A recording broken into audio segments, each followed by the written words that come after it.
Hi and welcome back to the channel, and today I've gone and bought myself a £200 Mini Cooper.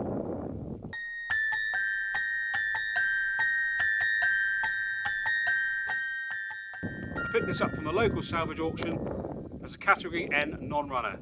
So let's have a look and see what I've let myself in for. Okay, let's have a look at what damage we've got. First off, you can quite clearly see where the impact was. You see that the wing's taken a good old hit, as has the door. And there's a good gouge out of the side skirt as well. The windscreen's also got a crack in it, more than likely from the impact. Bonnet's got a slight crease in it there, but that's salvageable. Other than that, the rest of the door seems all right. The glass is intact. Wing mirror's good. Rear quarter's fine. Doesn't look like it's had any damage there at all. And as you can see, as I bought it, no starts and drives, but turns, which is a bonus, I guess.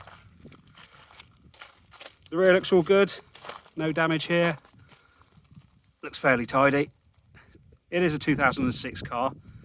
Good long MOT on it still, but with 120 odd thousand miles. So who knows, it might not even run properly.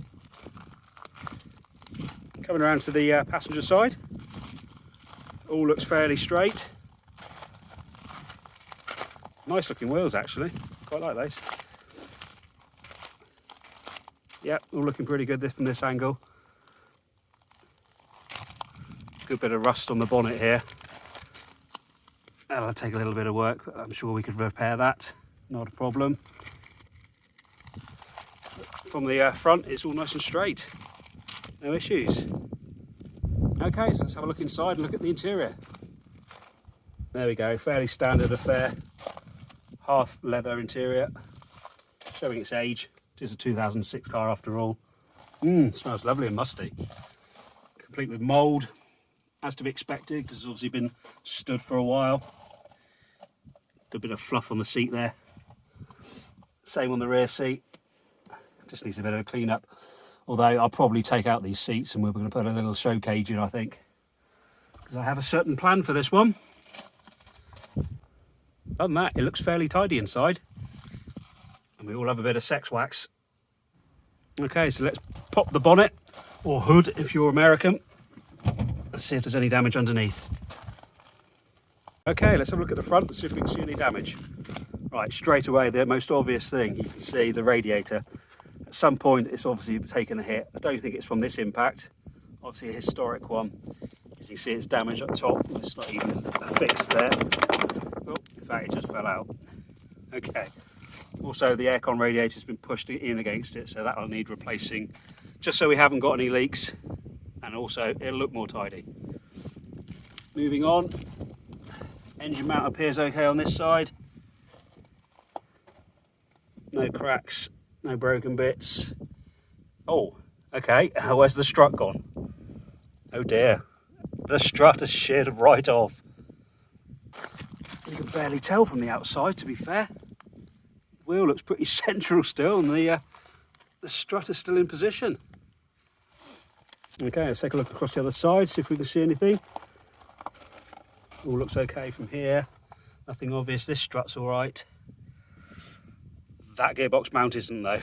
My God, completely sheared off. So the side impact has pushed the engine across and has sheared it off at that point. So that's at least 4 items we've got to replace anyway. Plus we've got to solve the non-start issue.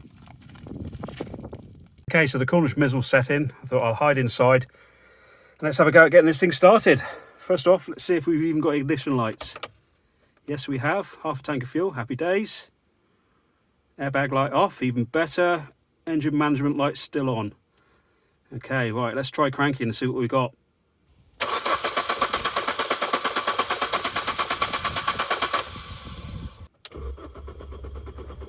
She turns over freely, but no, nothing. Not even firing. In fact, I can't even hear the fuel pump priming. Okay, the salvage description was correct. Turns over freely, but it definitely doesn't start. The fuel pump's not priming, so the first job to do is to check all the fuses in the fuse box in the engine bay. Okay, there's the fuse box we're after, past the poorly upper gearbox mount. Its casing's a bit loose. I wonder if that was from the impact as well that caused this damage over here. Let's have a look. Oh, okay, straight away you can see two of the relays completely out of place. In fact, they're not even located properly. Let's check the others. Is that loose? Yep, that one's loose as well. What about that one? No, that one's all right. Those are all right. Okay, well, I wonder if that was from the impact or whether someone's actually pulled those for maybe insurance purposes and valuation of the vehicle. Oh well, let's have a go. Let's see if it'll fire up now that we've pushed those relays back in. Okay, I'm back inside. All the relays have been put back into position. Let's give it a go. Okay, right, let's try again. Ignition lights on.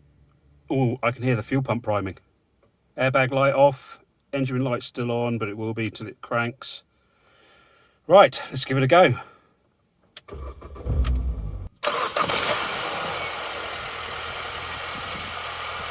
Ah, no way, it actually runs. That was an easy fix. That's probably the easiest fix I've ever had to do. We're gonna have great fun with this little thing.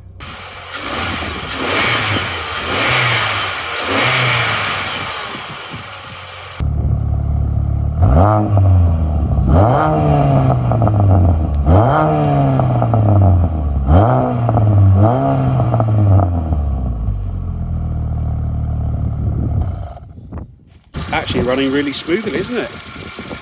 No rattles, no noises, idling nicely. What a result. Now just to address all the damage.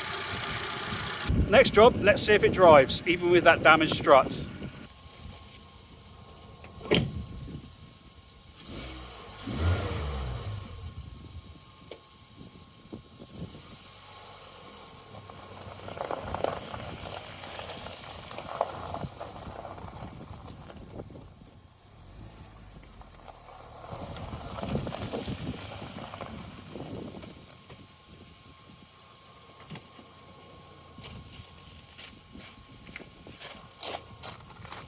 Well, it drives. Fantastic. Okay, so there you have it, the £200 mini salvage project.